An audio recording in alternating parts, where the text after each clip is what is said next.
does make it more relatable, because I believe that you cannot help a person, or you cannot guide a person through something if you're not willing to actually travel that road with them. And sometimes it does require digging up old dirt on yourself and looking at yourself clear in your family and everything around you in order for you to help somebody else find their way. So, just that little disclosure.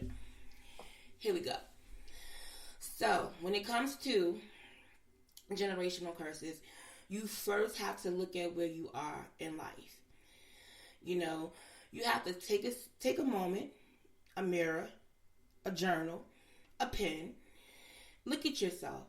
Look at every aspect of your life and see where you are. Are you genuinely happy? Why aren't you happy? Why are you doing this? Ask yourself those questions. And then once you can answer those why questions, like, am I happy? Why am I doing this? Where am I? That's a very important question to ask. Where am I? Second one is, did I create this path? And people say, well, what does that mean? Okay. So, when I was little, I was about 2 or 3. I wanted to be a doctor. That's it. I wanted to be a pediatrician.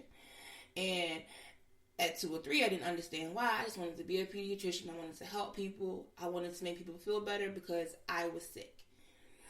I'm an asthmatic, chronic asthmatic. And I've been fighting it since I was 6 months. So, at 34, it's been a long journey. However, that was my reasoning. I thought that by being a doctor, I would be able to help people. So, you know, that was the path that I took until I got to college. And I was like, I still want to help people. But while in high school, I did nonprofit work and HIV and AIDS prevention and youth outreach, all of this stuff. And I was like, I liked it. I really did. But the path was to be a doctor. So I went to school and I didn't like it. I was too emotionally invested. Which, if you know me, it's probably kind of like a contradiction because I show no real emotion. Like, I don't emote very well. Like, I don't cry. I'm not, I'm just a pretty straightforward person. But I do get invested, and that was the thing. I got invested, and I was like, I can't do this. My heart is just too much. I can't do this. But I wanted to help, so I got involved with community health. And throughout that whole process, I realized that at some point you have to create your own path. And I'm blessed because even though when I look at my family, I love to death, by the way, I have a family full of laborers before me. And when I say laborers, I mean like manual labor, like going in. My dad worked at a truck stop. My dad did housekeeping. My mom worked as a cashier. She worked in the Tyson's chicken plant. My grandmother worked in the Tyson's chicken plant. My grandmother worked at a hospital in housekeeping. I got aunts, uncles. It goes on and goes on and on and on. But I had a family full of laborers. Like, they bust their butts. They worked up a sweat. And I'm not built like that. And that was the first sign that even though it's not a curse, my family is very hardworking. My work ethic is unmatched in my own mind.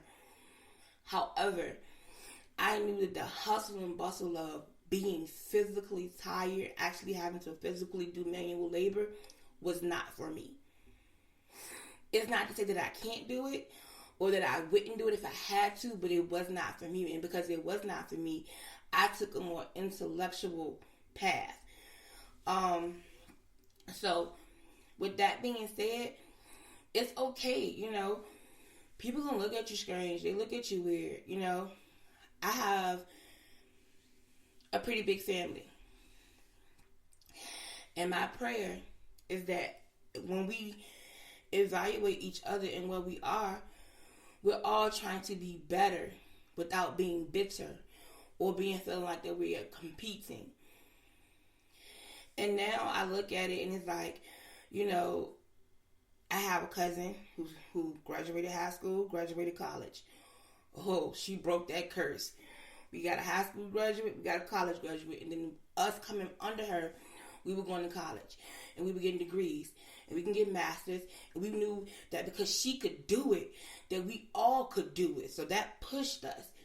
And then we have cousins who started opening their own business, and I have aunts who started, doing their own home daycares, and I could see my family expanding. We was breaking these invisible bonds that said that, because we started in the hood, that's where we belong. No, we started migrating out. We started taking chances. They became homeowners, not renters, homeowners.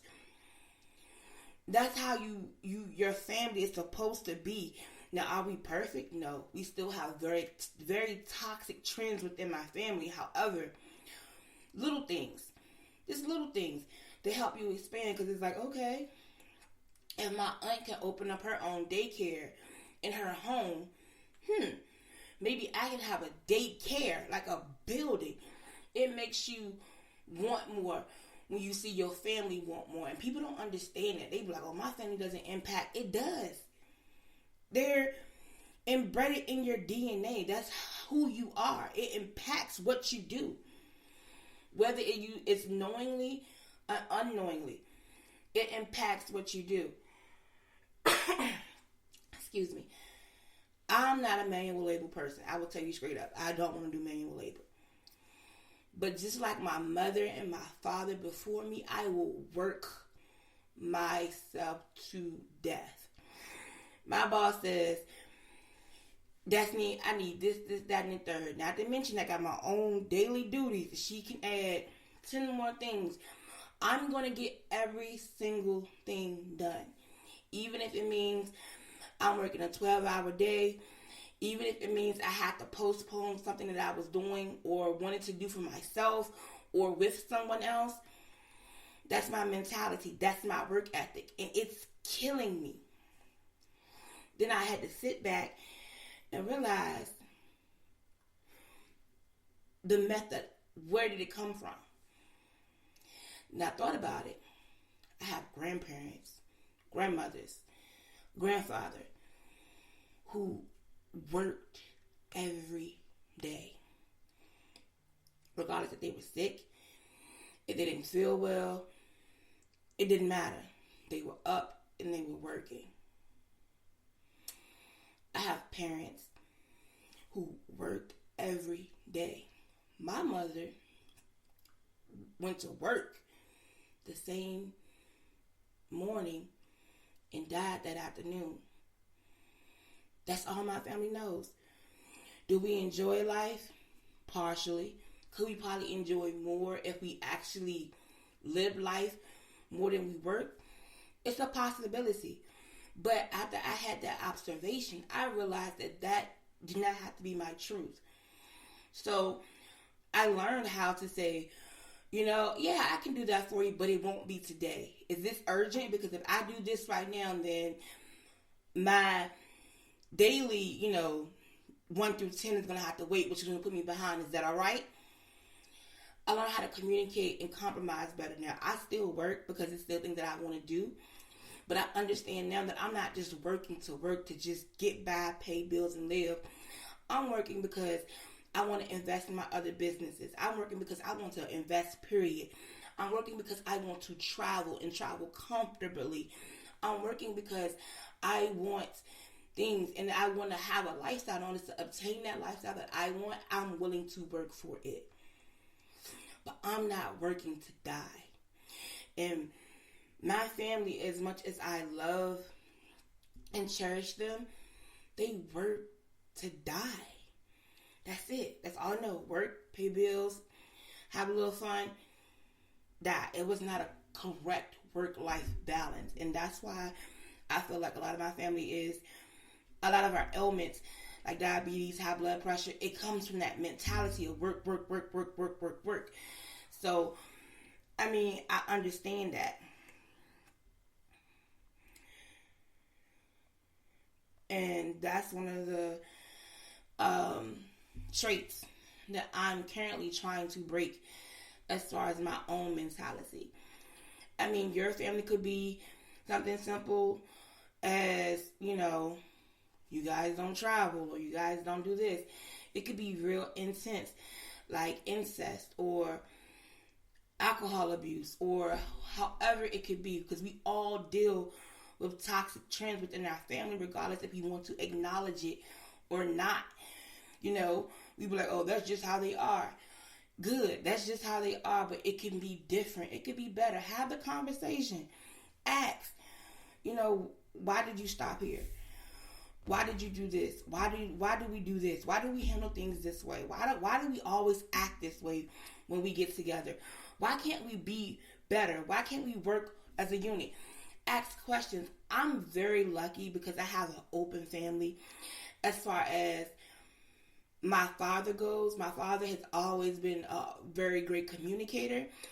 And the way is, I have a question, or if I'm stuck, he's willing to give me the real, like, your granddaddy did this and your mama did, So that's why I'm a little bit more like, okay, I can see my family for who they are, good and bad. And that's what we have to do. We have to break generational curses, because if we do not, we don't thrive.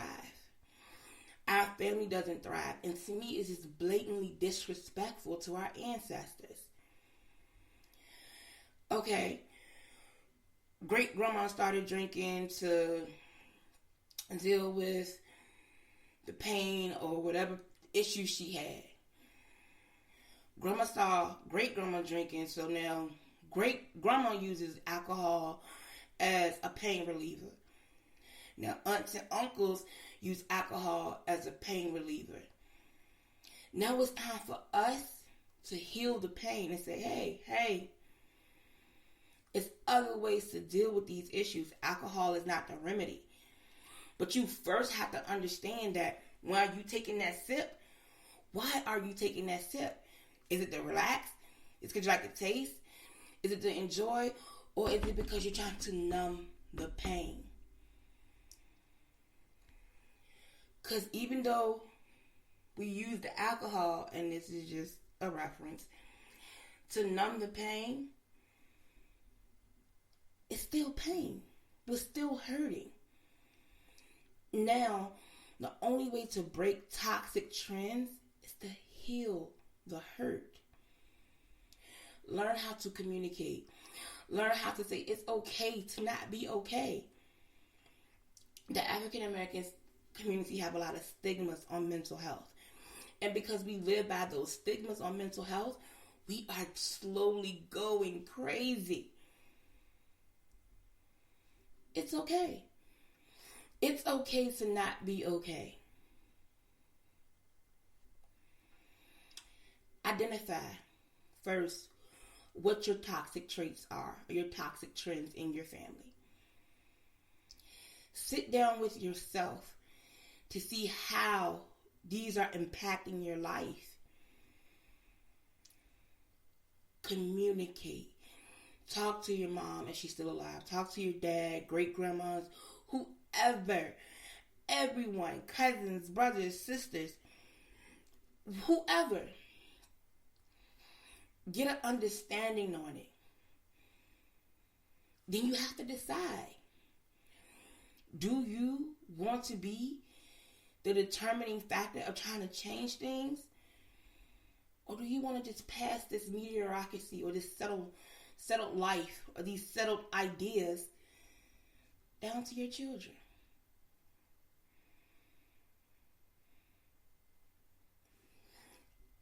I can't tell you what your family's generational curses are or what your family's toxic trends are. I can only tell you that they exist because that's life. And the reason why most trends exist is because somebody was trying to heal from something and they didn't do it properly. So, auntie stayed in an abusive relationship.